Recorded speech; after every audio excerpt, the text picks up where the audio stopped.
Hey, this is Matt once again. Welcome back to another video, another paid request, this time for Yule. Thank you so much for that, and for those interested in requesting any type of videos, topics, reactions, commentaries, reviews, re-reviews, what have you, feel free to send it either directly to my PayPal or join my Patreon. Both links are down below in the info box. And this is for, I guess he wanted to ask me sort of an alternate idea for the James Bond film Die Another Day. Because he mentioned like what would happen if Pierce Brosnan and Halle Berry went rogue and all that stuff. I mean, I wouldn't want them to be bad guys. That'd be a terrible idea as well. It'd be a worse movie than Die Another Day. As in, rogue agents doesn't necessarily mean bad guys. Mean, like, for example, you just say License to Kill.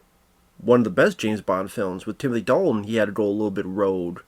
Because lost his license, and he wants to go get the person who killed a friend of his. It's a revenge movie. So it definitely has a nice 80s momentum to License to Kill.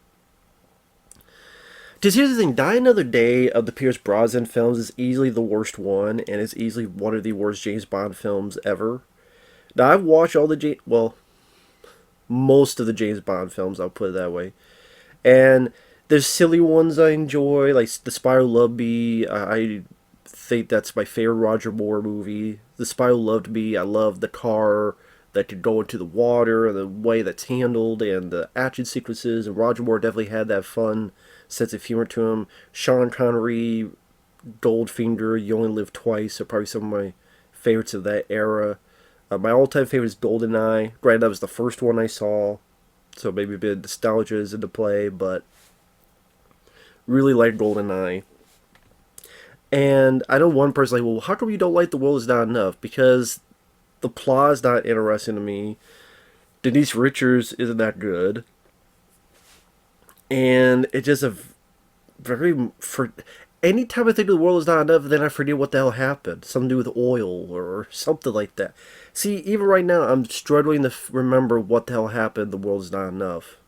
And I know I've seen that film maybe 3 times. Love Tomorrow Never Dies. And Die Another Day, with the awful CGI, yeah, the wrong director. This guy that would go on to do Triple X, State of the Union, and other movies. Yeah, the wrong director to do it. Parachute sailing, CGI, invisible cars. This guy that could deal with a car that goes to the water, but invisible cars was a bit much to me. The Ice Palace. See, the problem with Die Another Day also is that it's inconsistent in tone. Because the beginning of the film is a very serious endeavor where James Bond is tortured in this, I think it was a North Korean prison. So this brutal torturing, but then you have Madonna, gonna die another day, you're gonna die, oh, another day. So it's either very silly with ice palaces, invisible cars, and the death ray at the end that swear come from a fucking Death Star. And then this, it's like, well, pick your, which direction are you going in? So an alternate idea? It's tough to figure out like the actual plot, because some could say that the plot doesn't matter a whole lot in these movies. It's more about the adventure, the stunt work, the cool suaveness of James Bond, the excitement, the hot girls. But honestly, because you look at the 3 films he had done, one dealt with a satellite, GoldenEye, one dealt with the media, the TV media, Tomorrow Never Dies. Again, this would be barely remembering The World Is Not Enough. So do oil or something. I see. I think the 4th film should deal with a virus. I know that's typical, but I mean, this is like back then, and it's something that James Bond didn't really deal a whole lot of, at least up at that point. Just something that gave like a worldwide scale threat. And honestly, steal from the future. Die Another Day be a bit more like Skyfall. You can still keep the North Korean aspect. Have it be a little bit more like License to Kill in tone. Because I think Pierce Brosnan will work very well in that tone. And I don't know, I think Timothy Dalton was great in License to Kill. It's an underrated James Bond movie. Keep Halle Berry. And make her a little bit more like her John Wick 3 character, that much of a badass. I mean, hell, you can even have the stuff with the dogs and stuff. I mean, just keep that bit with John Wick 3, the Halle Berry. Make her, again, more of a badass like that. She should be strong and sexy, but capable like that. Now, again, the North Korean, you could have, like a lot of these James Bond films, multiple villains. I would cast John Cho, who is Korean, and he's a damn good actor. I know around this time, he just, like, I can't remember when Harold and Kumar Go to White Castle came out. Maybe he'd be deemed too young to do the role. But I mean, I could believe that. But he wouldn't be one of the main villain. He'd be one of the villains. Because at this point, you're thinking Pierce Brosnan was 49 when he did Die Another Day. 49 years old. So there's not going to be much James Bond films left in him.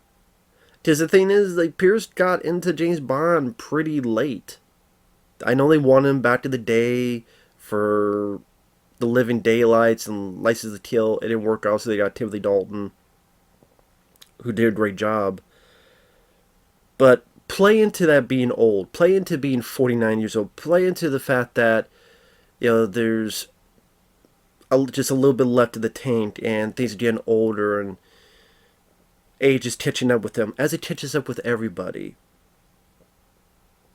And I mentioned Skyfall because, for what I remember, Javier Bardem used to be an agent, but then he was very pissed at M because he taught under torture, whatever. So if you don't bring this North Korean plot where James Bond is tortured, you're given a valid reason as to why M thinks James Bond talked. This is another thing. Like, why would James Bond talk? Because she had another agent who's a very highly up there agent that taught. Whether it be 1, 2, 3, 5, 6 years ago. So she thinks the same thing happened to this guy as happened all over again. And maybe it's like a favorite pupil of hers before James Bond. And here's the catch. That guy becomes one of our main villains, and it's played by Liam Neeson. Because this would have been before Taken, be a first bid showcase of that type of action. Like, if someone knew, I mean, this is, if someone knew ahead of time, if someone saw into the future in the crystal ball and saw what would happen in the future, okay, Liam Neeson's capable. Now I have fights between Pierce Brosnan and Liam Neeson.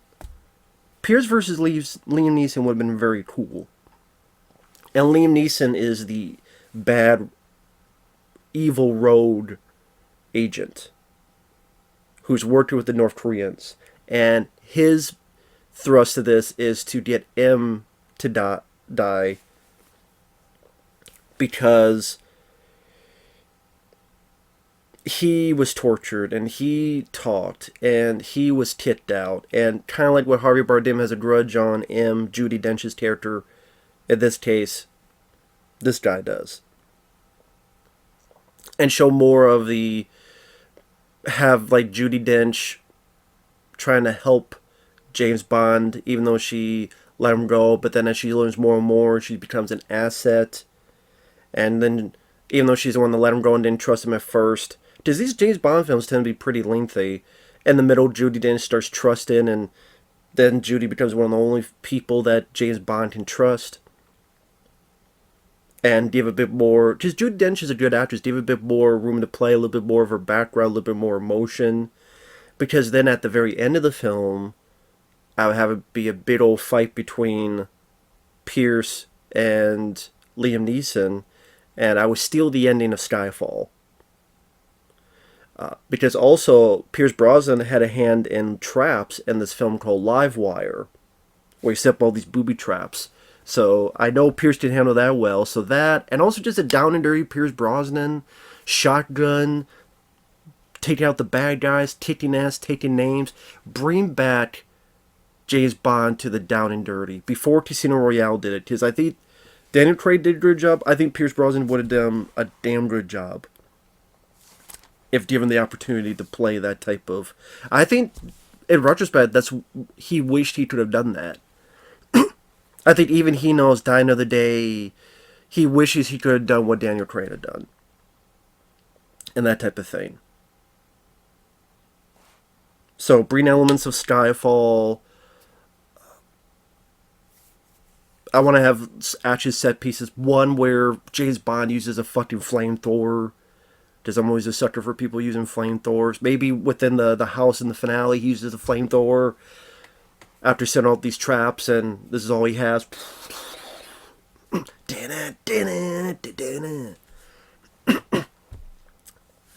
Have a big old fight that goes through multiple levels of this old mansion. And you'd even play in references of past James Bond films. You want to do that to see if there's a connection or not. And no CGI. No stupid Madonna song. No parachute sailing. I'm sailing. No, what about Bob? No. No parachute sailing. No parachute pants. No invisible cars. No fucking ice palaces. None of that shit. Now, for actual set pieces, that's a bit tougher because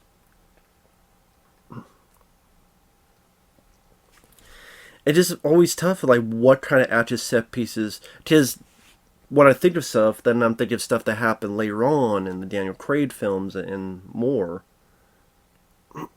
Or I think of action scenes from other movies. Damn, I don't know why I'm losing my voice. I'm sorry for all the clearing my throat.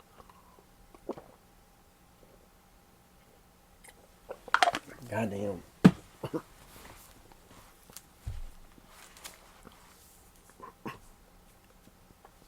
So like I said, I would let Pierce get a bit more intense.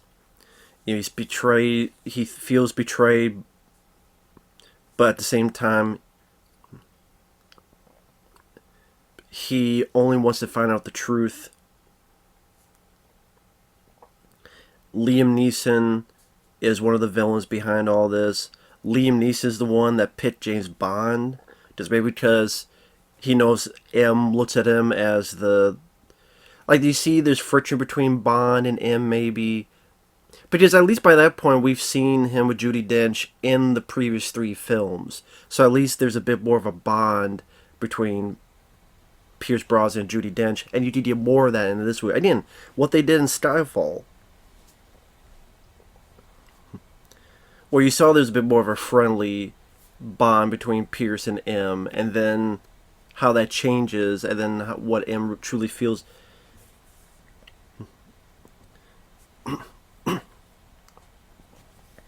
And I didn't even I didn't just don't have so much fucking CGI, and get a director like Rennie Harlin. What? Yes, a guy who did Die Hard 2 and Cliffhanger.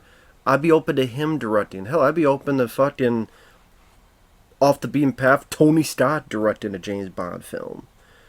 Hell yeah, Tony Scott directed a James Bond film, or fucking Rennie Harlin. But I don't know, I know Rennie Harlin is the one I keep thinking of. But I don't know if there's certain specific design of who they pick. Because I think, what was it, that it has to be like a British director or something? I don't know.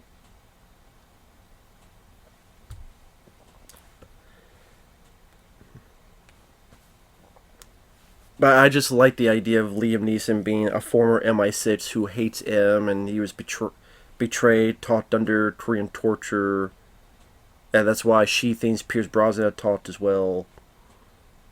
I just like the idea of Pierce Brosnan versus Liam Neeson. I think that'd be a really 2 great actors going back and forth with each other physically. That'd be a good proper villain. And you have people like, for the North Korean villains as well.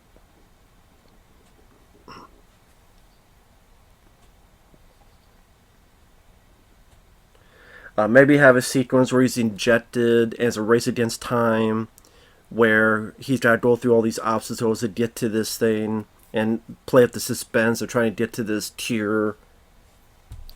And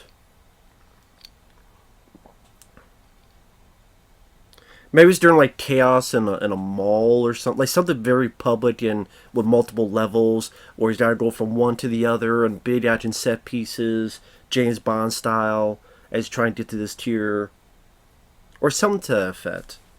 I did. As for other action set pieces, I don't know. That's one I would have to like talk with other people about what big action set pieces to incorporate into. Because yeah, it would be like just rip off some of the stuff from the Daniel Craig films, like certain chase scenes and stuff. But also, I did play up that age where, so it gives a bit more even sympathy for James Bond. Because I think Pierce is a good actor, and you could have given him even more meat to chew on as the James Bond character. So I didn't kind of precursor to Casino Royale and Skyfall. But did that for Pierce for his final glory as James Bond. I just mentioned the virus thing to give him like the big grand scale of saving the world, and maybe there's like a test site where all these poor people died, and gave even more hatred for the bad guys, even more intonation for James Bond to stop these motherfuckers. Even more determination. Because at first it was about clearing his name, and now it's about this.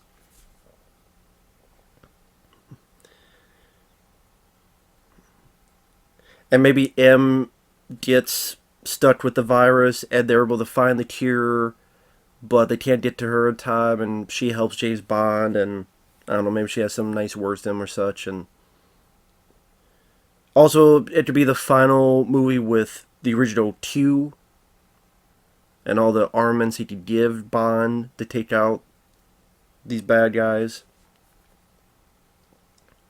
So the final movie for Pierce and the final movie for M is also the final movie for Q.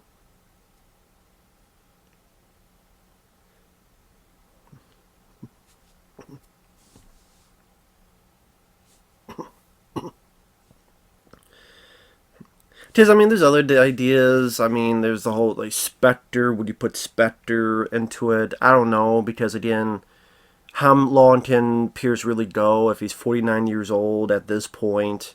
And it takes, I don't know, maybe... How long did it take between James Bond films? I mean, 95, maybe 2 years. So the next one would be 51. I mean, if you want to do another one and maybe have that big finale using the Spectre and Blofeld, and so to do with that, maybe with,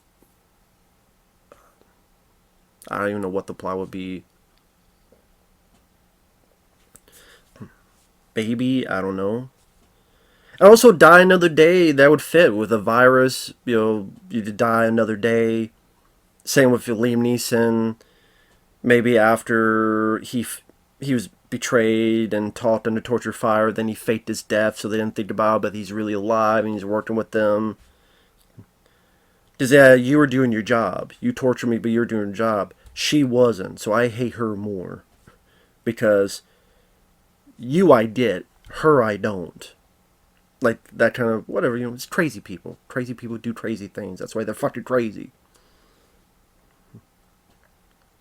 So that's a few ideas for an alternate Die Another Day that doesn't deal with fucking death rays on planes and overload of CGI and fucking ice palace and invisible cars.